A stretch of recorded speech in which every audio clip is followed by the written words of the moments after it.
play the radio. Make sure the television, make sure you have the record player on at night, the phone. Make sure the kids hear words. It makes no sense. We gotta, it's just, but you gotta, I mean, we gotta reassure, look, it makes no sense.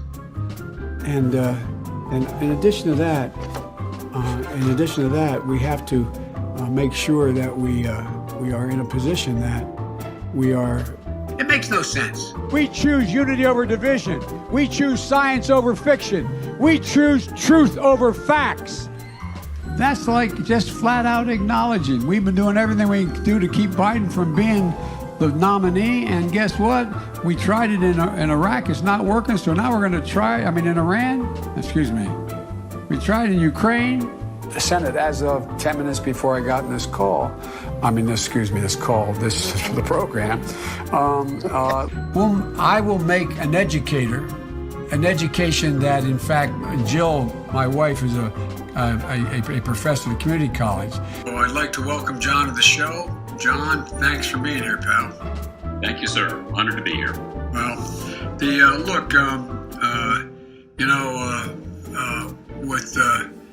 the fact is that there's a lot going on. I don't know even where to begin this, but being part of the Soul of the Nation Saturday. Thank you for tuning in tonight, and thank all the folks you heard from earlier in the beginning of this event.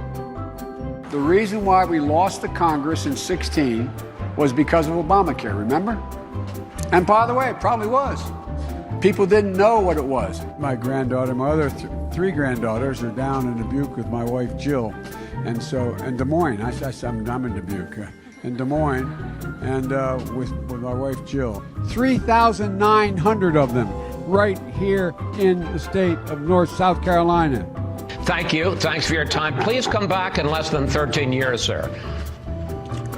All right, Chuck. Thank you very much. All right. It's Chris, but anyway. Chris. I just did Chris. No, I just did Chuck. What is the Whataburger of Delaware or Philadelphia? What's the Geno's? Or one of the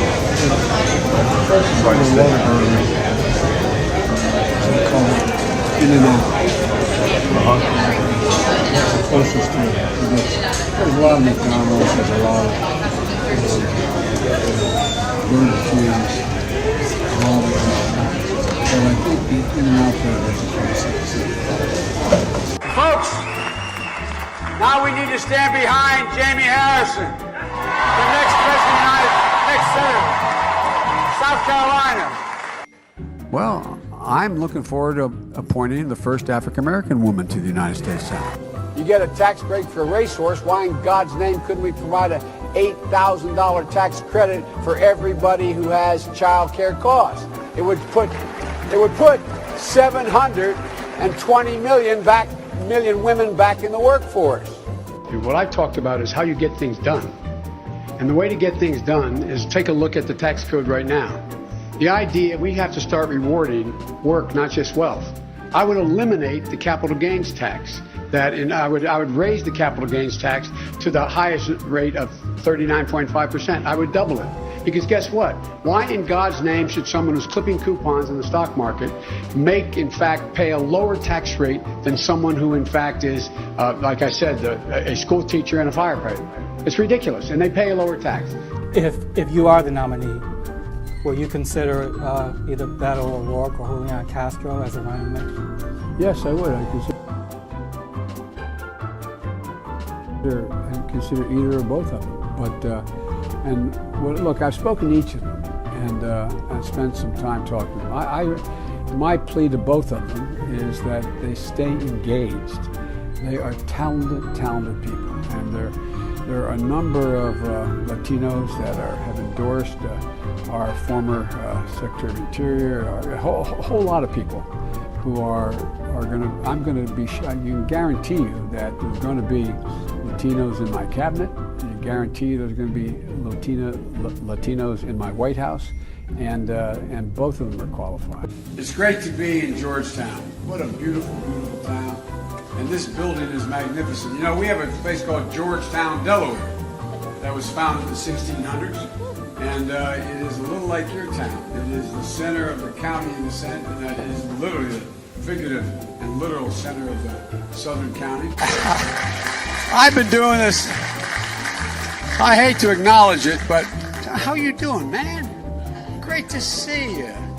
This is one of the leaders in Massachusetts. This is a really, really, really, really fine man. Anyway, so thanks for being here. Speaking of loyalty, God love you. Thank you. But at any rate, the fact is that I even forgot what the hell I was going to say. Excuse my language. I'm back. I've been here a number of times. Last time was, I think, all the way back in 2014. But I've been here before that. I love this place. Look, what's not to like about Vermont in terms of the beauty of it? And what a neat town. I mean, this is sort of a scenic, beautiful town. The mayor's been a good guy, and everybody's been really friendly. Just like in my generation, when I got out of school, that when Bobby Kennedy and Dr. King had been assassinated in the 70s, late 70s, I got engaged. Look what's going on in Venezuela right now. What are we doing? Being irresponsible. I'm the guy that put together Plan Colombia.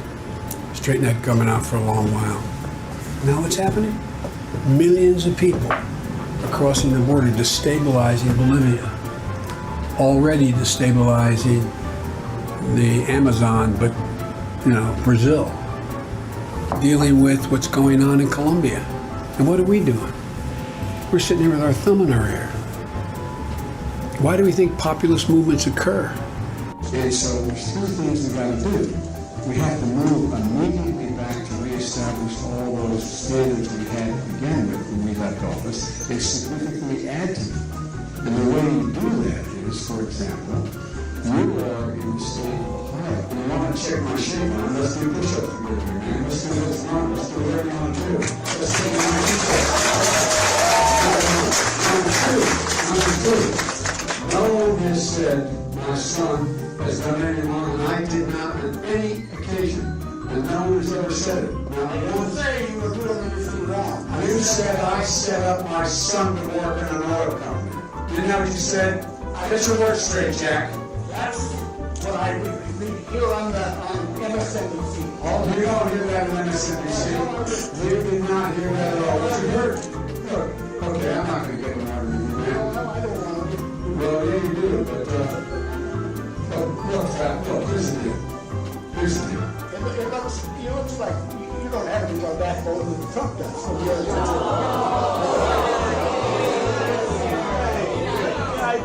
let him talk. Any other questions?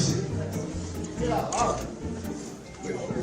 I'm not voting for this. Well, I knew you weren't, man. You think I thought you stand with both of me? You're too old to go for it. Because, look, the fact is that there's a lot of things of speeches I've made, positions I've taken, interviews that I did overseas with people, all of those things relating to my job. And the idea that they would all be made public in the fact while I was running for public office, they could be really taken out of context. Their papers are position papers. They are documents that existed and that when for example, when I met with Putin or when I met with whomever, and all of that to be fodder in a campaign at this time, I don't know of anybody who's done anything like that. And so the National Archives is the only place there would be anything having to do with personnel records. There are no personnel records in the Biden papers at the university. So, personnel records aside, are you certain there was nothing about Tara Reade in those records? And if so, I am absolutely certain. Why not approve a search of her name in those records? Approve a search of her name? Yes, and reveal anything that might be related to Tara Reade in the University of Delaware records. There is nothing. They wouldn't. They're not there. And if they, I don't understand the point you're trying to make. The point there I'm are trying to no make personnel is that records you by are, definition. The point I'm trying to make is that you are approving and actually calling for a search of the National Archives records of anything pertaining to Tara Reade. I'm asking why not do the same in the University of Delaware records, which have raised questions because they were supposed to be revealed to the public and then they were sealed for a longer period of time. Why not do it for both sets of records? Because the material in the University of Delaware has no personnel files, but it does have a lot of confidential conversations that I had with the president about a particular issue, that I had with the heads of state of other places, that would not be something that would be revealed while I was in public office or while I was seeking public office. It just stands to reason, to the best of my knowledge, no one else has done that either. I'm just talking about her name, not anybody else in those records. A search for that.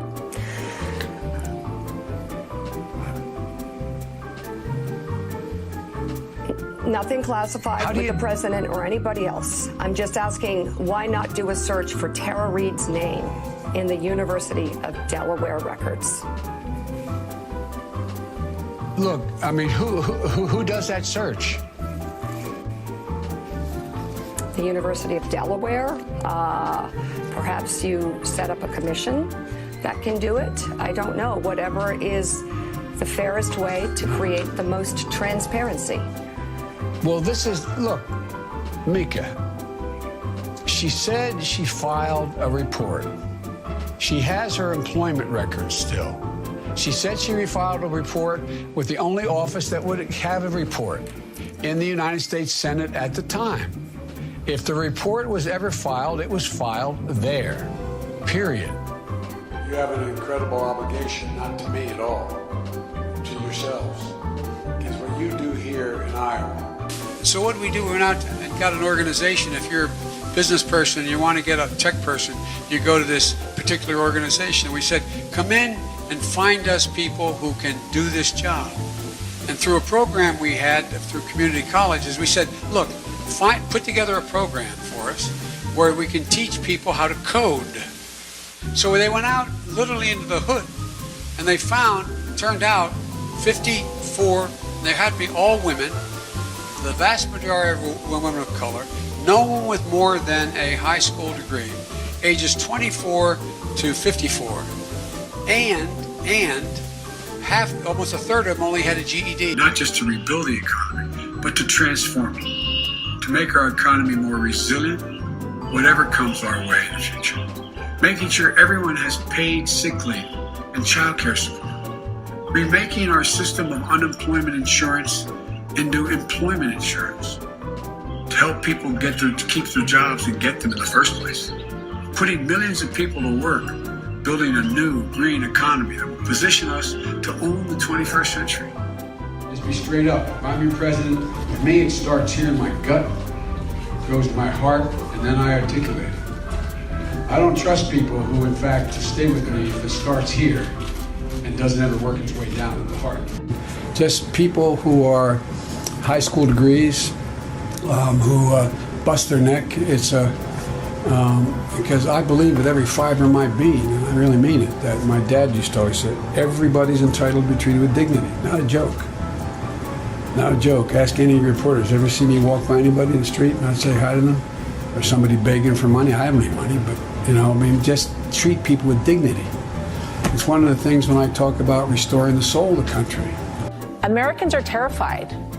What is your message to them? My message is that the president has to move more rapidly. We know from experience that speed matters. We know that you can't go too fast. It's about going too slow. And in order to avoid those very high numbers, we have to do at least several things. One, we have to depend on what the president's going to do right now. And first of all, he has to wait till the cases before anything happens. Look, the whole idea is he's got to get in place things that we're shortages of. We're not testing enough people. Our first responders, docs and nurses don't have the gloves, the masks. They don't have the equipment they need. We're short on ventilators. And as this spreads to other areas, and which is likely to do, we don't have the capacity to surge the equipment that they need.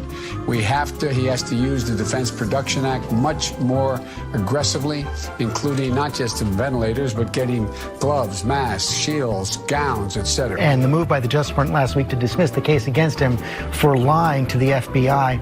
The president said yesterday that move is justified because President Obama targeted Flynn. He called it, quote, the biggest political crime in U.S. history. Your former Senate colleague, Charles Grassley, has added that Flynn was entrapped and asked on the Senate floor, what did Obama and Biden know? When did they know it? So what did you know about those moves to investigate Michael Flynn, and was there anything improper done? I know nothing about those moves to investigate Michael Flynn, number one. Number two, this is all about diversion. This is a game this guy plays all the time. The country is in crisis. We're in an economic crisis, a health crisis. We're in real trouble. He should stop trying to always divert attention from the real concerns of the American people. The American people are worried with good reason. He has acted irresponsibly from the very beginning. He continues to act irresponsibly. He hasn't done his job. This is all about diverting attention from the horrible way in which he has acted with what he did. We don't have coronavirus because of him, but we have the devastating impact of it because of his lack of a policy, his lack of action. It's all about diversion. I do want to press that. You say you didn't know anything about it, but you were reported to be at a January 5th, 2017 meeting where you and the president were briefed on the FBI's plan to question Michael Flynn over those conversations he had with the Russian ambassador Kislyak. Now, I thought you asked me whether or not I had anything to do with him being prosecuted. Okay. I'm sorry. I was aware that they asked for an investigation, but that's all I know about it, and I don't think anything else. Look.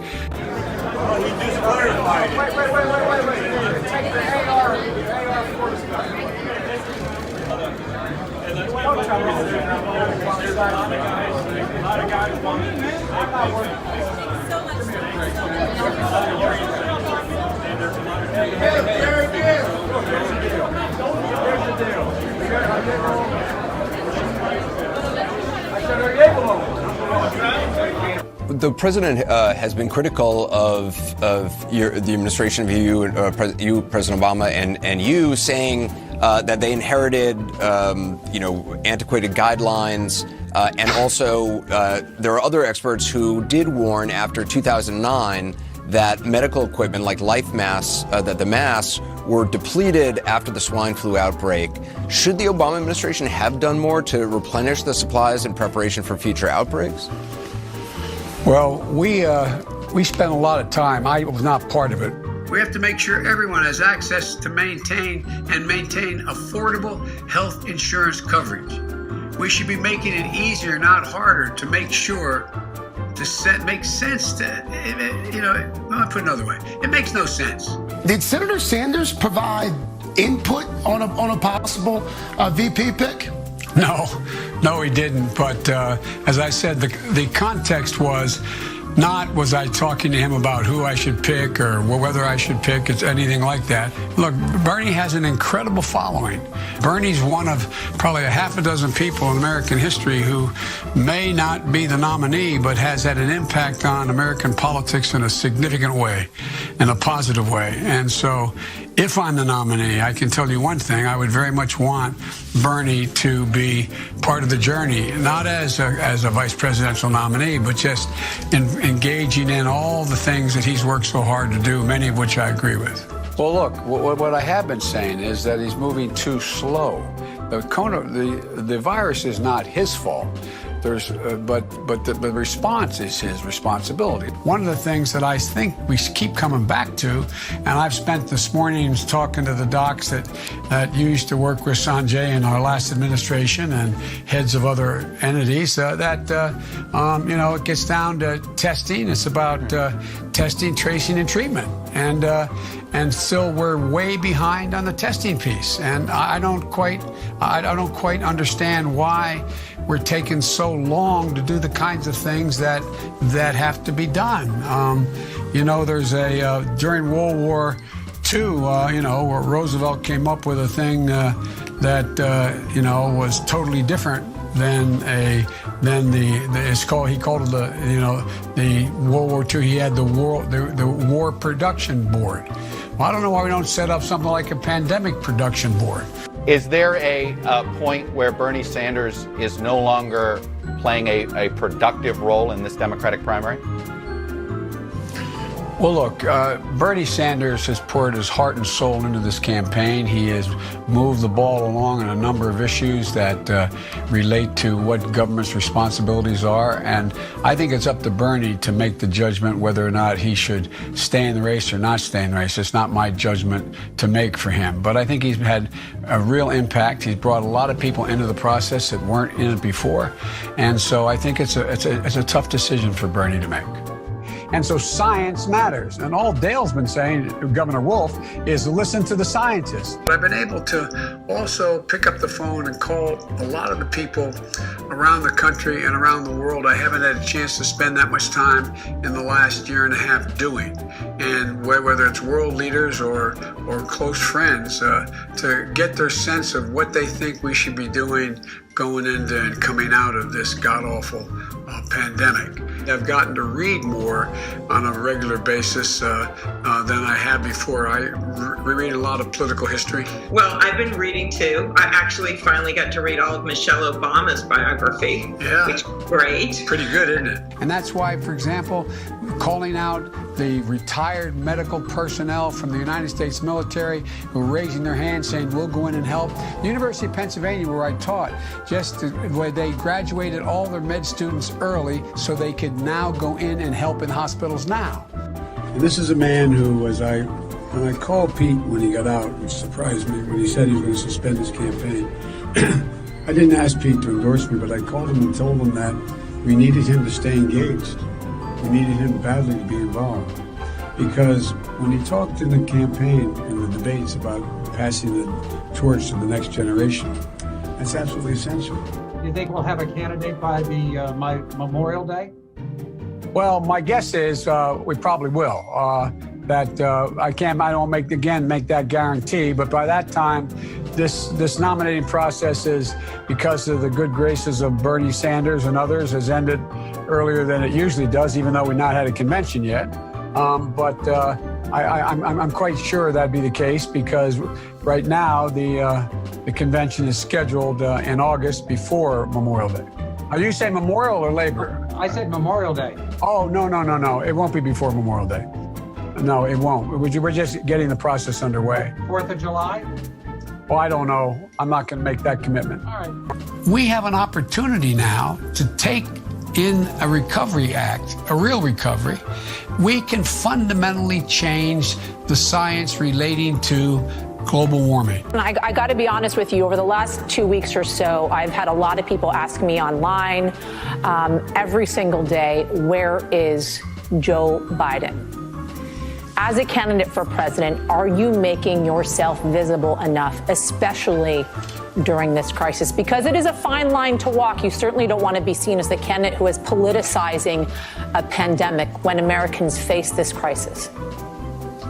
Everything that I have done has been designed to be constructive. You may recall I was the first one to call for the president way back in January 17th to take this seriously. A real serious crisis is coming, an article I wrote. I talked about doing the Defense Production Act before anyone came along. I put together a group of people who are outside experts who don't adhere to any party. They've served for 4 different presidents. And I'd fully implemented the Defense Production Act to get all the data, all the information that's needed, all the gloves, the masks, all the things that our first responders and docs and nurses need. We have to invest more money in dealing with pandemic research, dealing with viruses, dealing with studies relating to what these viruses are likely to be in the future. There's more than one coronavirus. This COVID-9 is one strain of that. They had to put themselves in a position where they started off in debt, where they weren't able to buy a home. They weren't able to go out and buy a car because of the debt they inherited, because of what happened with everything from the H1, anyway, because of viruses, because of the concern we have with the financial collapse. And then look, and a lot of them lost a lot in the meantime. What makes you the best post-COVID-19 choice? Well, that's a kind of a presumption to say for me to answer. But we went through in our administration the H1N1 virus. We also dealt with the whole pandemic that was in Africa, kept it under control by, doing what I urged the president to do months ago, and he's doing now, get the United States military in, building hospitals. Remember, the president promised not long ago that there'd be in the CVC parking lots and Walgreens parking lots, and I forget the other one he mentioned, there would be testing sites that were all set up in those parking lots to be ready to go, and they'd be done in the hundreds, et cetera. And look, it's been done. We're going to get the election results about another week or so after this. I forget the date, the 13th. And I think that I think if there is an election, if there was an election, if people, depending how many showed up, I think I will have done well, but who knows? We're going to find that out. That's another issue. But we're going to finally achieve comprehensive immigration reform as well, put millions of citizens on a pathway to citizenship, including so many who are on the front lines right now. Supply of those N95 masks, 96 masks. I have to admit to you, I was not only surprised, but somewhat stunned. Although I had met Sully and his wife at an event in Los Angeles back in the spring, late fall, late spring, late winter, early fall, anyway, you know what I mean. Back in California. And for example, tests. We're in a situation where we have tests that are not being distributed, number one, because there's no one person, no commander in the White House or the administration like a military commander determining distribution of what is available. Mr. Vice President, thank you so much for your time, sir. Thank you. And I just realized all this time I'm looking at you and I'm supposed to be looking at the camera. So they probably think at home. I had the same thing. I'm looking straight at you. Thank you. Thank you, sir. Thank you so much. Thank you. And folks, but to unify this nation, we first have to unify our party. And over the past week, we've gone a long way toward doing that. Mayor Pete, Senator Klobuchar, Beto O'Rourke, Senator Booker, Senator Harris, Mayor Bloomberg, they have done something that I think the press is perplexed with as much as I am, that they've all come out and endorsed one. The government, the federal government, is in charge. The president says he's a wartime president. This is a war against his virus. He should act like a wartime president. He should have someone else in charge with him, making sure all these things get implemented. It's not like we didn't know this was coming. The president dismantled almost all of that, and he drastically cut the budgets for the CDC. He drastically cut the budget for anyway. So he didn't follow through on any of what we suggested was a real problem. I insisted that I didn't insist. I suggested that we should have people in China at the outset of this event. And when it all started in Luhan province, and what happened? We did not insist that they go into the areas we wanted to. So I just, that's all I can do, is do what I know has to be done, say what I know has to be done. Thanks for having me. So President Trump was asked whether or not a federal lockdown will be instituted, and he has said thus far that they are leaving it up to the states. What do you think? Should all 50 states issue stay-at-home orders to stop the spread of this thing? Well, I think that that is a matter that we should listen to the scientists, folks like Dr. Fauci and others. And my guess is you're going to see it happening more and more and more. One of the things we know is that it spreads with contact, to state the obvious. And one of the things that helps is we have to do three things quickly. One, get more tests out there to find out who has the coronavirus. You had Vice President Pence saying several weeks ago there'll be 4 million tests out there. We're nowhere near that now. In addition to that, we have to make sure that we're able to follow, like they did in South Korea, which brought down the numbers, follow those who are infected, who they had spoken to, who had they not spoken to, who they had come in contact with, so we can track it back down so it doesn't re-erupt. And but you notice most of the states are moving in that direction now, Tennessee and others did today. And I think that's going to be where we're going to end up. But I hope that these task forces will come together, utilizing the best minds and people in your campaign and in my campaign to work out real solutions to these very, very important problems. So look forward to working with you and bringing some great people into those task forces. Well, Bernie, I want to thank you for that. It's a big deal, I think that your endorsement means a great deal. It means a great deal to me. I think people are going to be surprised that we are apart on some issues, but we're awfully close on a whole bunch of others. And I think you've made, if I am the nominee, which it looks like now you just made me, I'm going to need you, not just to win the campaign, but to govern. We have an opportunity, Chris, to do so many things now to change some of the structural things that are wrong, some of the structural things we couldn't get anybody's attention on. In a sense, no pun intended, the Band-Aid's been ripped off here. Everybody now understands that we have a voting system that is not transparent and clear and available for everyone. Everyone understands that the environment has impacted on this coronavirus and mounting evidence of that. Everyone understands that we have to lead the world. We can't just sit back because no one else will. Anyway. I've got a question for you before we go, because I know I got to get running, but are Fig Newtons your favorite snack? Well, they're among the favorite. You know why? They're small and I can sneak them. You can buy little packs of them, and I get them on the planes when I fly back and forth. But the thing that everybody makes fun of me, that when in doubt, I have a peanut butter jelly sandwich. But I learned everybody was making fun of that, and I found out John Kerry has the same addiction. Peanut butter and jelly sandwiches. Peanut butter jelly sandwich is always good. My daughter and I enjoyed it when you were in Michigan and you shared your Fig Newtons with us. That's right. I had some then. I remember that. Yeah, I always have little packs of them with me. Well, anyway, thank you. Thank you very much, Gov. I look forward to working with you and doing this again. These viruses, George, they have no borders. You can't build a wall. You can't have, people at the border trying to stop it. It's beyond that capacity.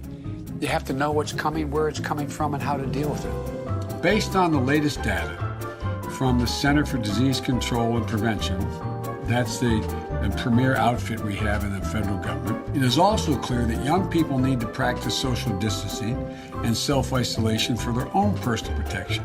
According to a report last week of what they call, COVID-19, which is a coronavirus, infections that require hospitalization in the United States, nearly 40% were among people aged 20 to 54.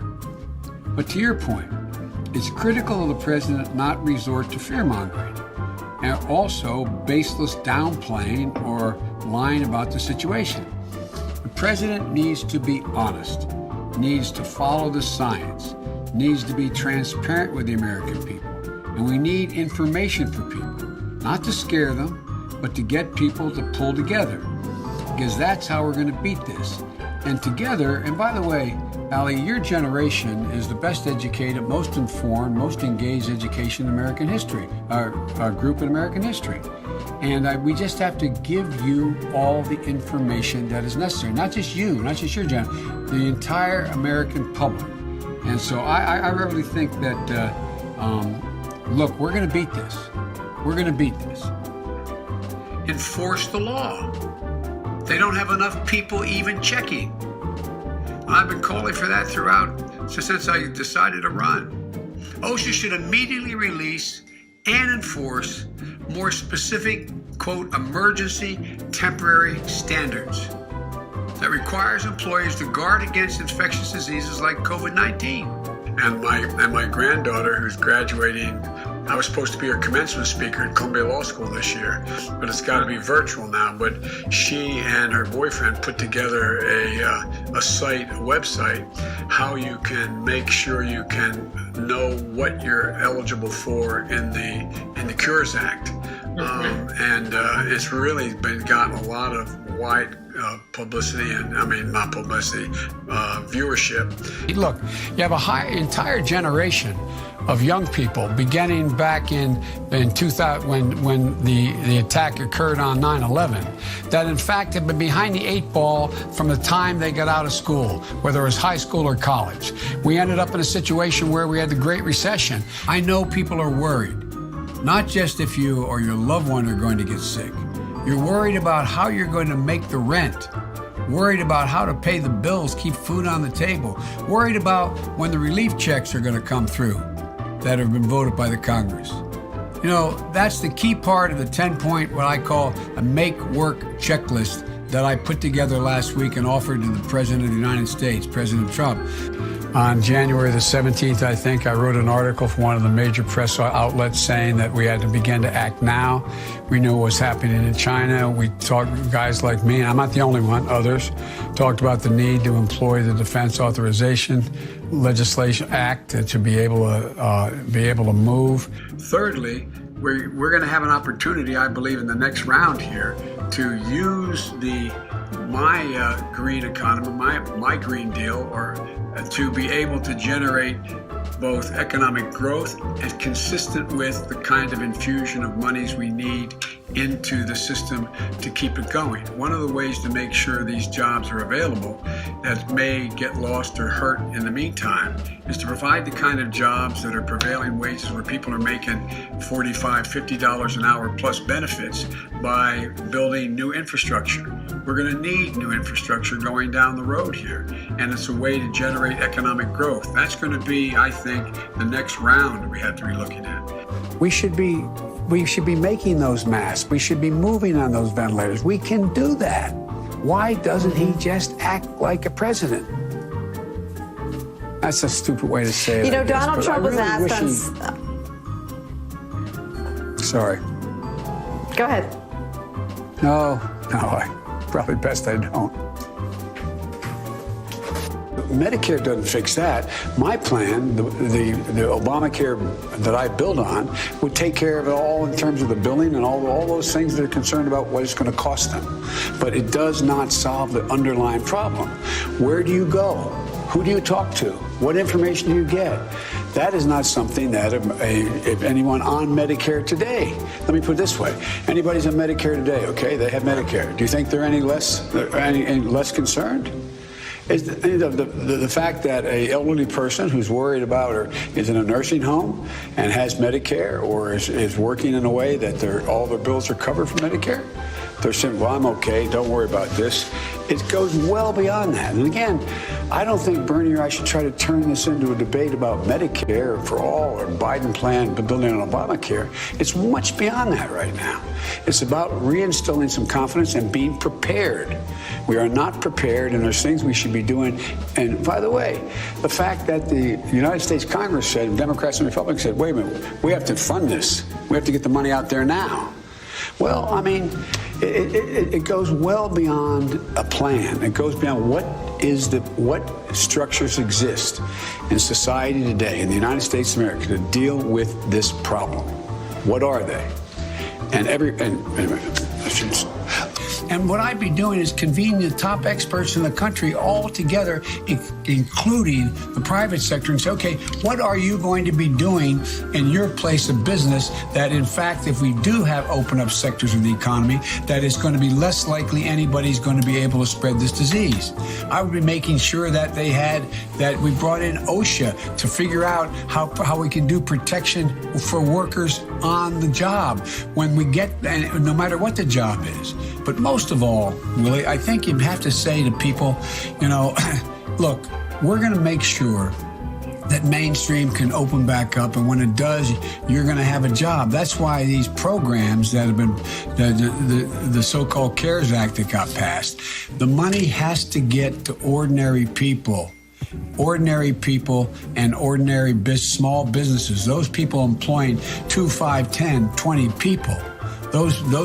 I know we have to help 500, small businesses of 500 or less. Being the public option, providing for the additional funding that would provide for no hidden bills, etc. And I can get it done, I can get it done quickly, and people will be covered. But even I can't do that for another a year between now and November, or actually January. But to be covered, which means that they can't build any factories or anything within 1 mile of the estuary of the Delaware River and the Atlantic Ocean and Chesapeake. And so the whole point of this is that we can do a lot to deal with endangered species. And one of the things I would like to raise is that we have to deal with this on an international basis as well. Because right now, for example, we have a thing, Brazil has the Amazon is burning because they're trying to clear the Amazon in order to make money in agriculture. We can put politics aside and meet the moment like governors all across this nation are doing. Governor Mike DeWine in Ohio, Governor Larry Hogan in Maryland, Governor Charlie Parker in Massachusetts, Gavin Newsom in California, Jay Inslee in Washington, hard hit, Gretchen Whitmer in Michigan. Number 2, the fact is that the first 2 states are important, but they don't determine the outcome. Number 3, we haven't had a debate yet. We have 1-minute, 15-second assertions. You call these debates? I've been in debates. I debated Paul Ryan. I debated that woman from Alaska who could see Russia. Okay? I did pretty well. There were debates. You can answer questions. Look, folks, come on. And from the very beginning, the good news was the bad news. I've been the front runner all the way through. So guess what? I knew it. I got this great big target on my back. I'm not complaining. It's just a reality. And so what do? Are you still kicking your dog? You got 15 seconds to answer. Come on. We're going to get to debates pretty soon, I hope. Real debates. Where we can actually have exchanges on the merits and on the fundamental and the details of what we're talking about. I'm not suggesting that, and by the way, again, figuratively speaking, raise your hand if you think 15 of these debates make a lot of sense, or 20 or 90 or whatever happened. But look, it's what they are, so you play by the rules that are set at the time. Even though the rules seem to be changing a little bit. If I'm Julio Castro or I'm a couple other guys, they didn't change the rules to allow me to stay on the debate stage. But now the rules gets changed to put someone else on the debate stage, and in the primary he can't even run it. Look, it's what it is. You deal with what's before you. As my dad would say, never explain and never complain. But the fact is, I think it's a little bit of an exaggeration. And you notice, I don't know what happened last night, but every other debate, the numbers have dropped. Maybe they skyrocketed last night. I don't know. But I haven't seen them. I know you'll all know what it was. It was number 1?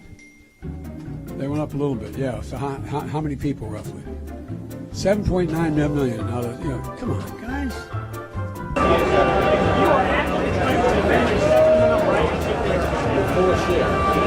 Now, notice us. Support the second. Second Amendment, just like right now, if you yell fire, that's not free speech. We're very again. I have shotgun, I have 20 games, 12 games, my son's hunt. Guess what? You're not allowed to own anyway. I'm not taking the gun away at all. You need 100 rounds? You were in veto when you said you're going to take your gun. I did not say that. That's not true. I did not say that. It's a viral video like the other ones we put out there. Check it live. Well, he just clarified it. Wait. Take your AR-14s away. Okay, this is not okay. Hold on. Hey, let's keep there's a lot of guys. A lot of guys want it. I'm not worried. Hold on. Give me a break. Hey. Look, here's the deal. Are you able to own a machine gun? I said, are you able to own one? Machine guns? That's right. So AR-15's illegal. machine guns. No, it's not. Semi-automatic. Yeah, do you need 100 rounds? Do you need 100 rounds? In America for handguns than there are when you have assault rifles. Why are you advocating for assault rifles when people are dying like anything? Well, one of my questions was, as far as Joe Biden is concerned, what exactly will he do to accommodate those of us who are Bernie Sanders supporters? If we're going to turn from Bernie to him, what is he going to do to satisfy us? Bernie and I agree on a whole range of issues. We agree on the essence of how to proceed on the issue of climate change. We agree on education. We have a disagreement on how rapidly we can move toward universal health care. But what I'm going to do is Bernie and I are going to work together. And if he's the nominee, I commit that I will support him heavily throughout, do everything I can. And he said the same thing. And but we, across the board, there's a whole range of things we agree on, from dealing with student debt to making sure everyone has adequate health care, affordable health care, and that those who can't afford it get it for free. Find ourselves in a position where we reunite the world by going and dealing with our allies and let them know our word can be kept, making sure that those who are adversaries know that we're back and we're going to keep our sacred commitments to our allies. We're going to work in the direction of making sure that we make sure that everyone, in fact, has access to education. We're going to, for example, one of the things that I think Bernie and I will agree on, I'm going to endorse, I've endorsed Elizabeth Warren's bankruptcy proposal, which in fact goes further, allows for student debt to be relieved in bankruptcy, provides for a whole range of other issues that allows us to, in fact, impact on how people are dealing with their circumstances. So there's a whole range of things we agree on. But I would hope that they would take a look and this be a matter of alternatives. And, you know, you may not agree with every detail that I propose, but the fact is that it's awfully difficult to conclude that I'm anywhere near Donald Trump. My team, and I believe the people back... Your staffer is very happy. What do you need to do there? Well, I'm sure we can do better on the internet. I'm positive of that. But the fact is that we're trying. Recent events, the Instagram question answer with one of the leading soccer players in the world, the latest episode of Here's the Deal podcast with Andrew Young,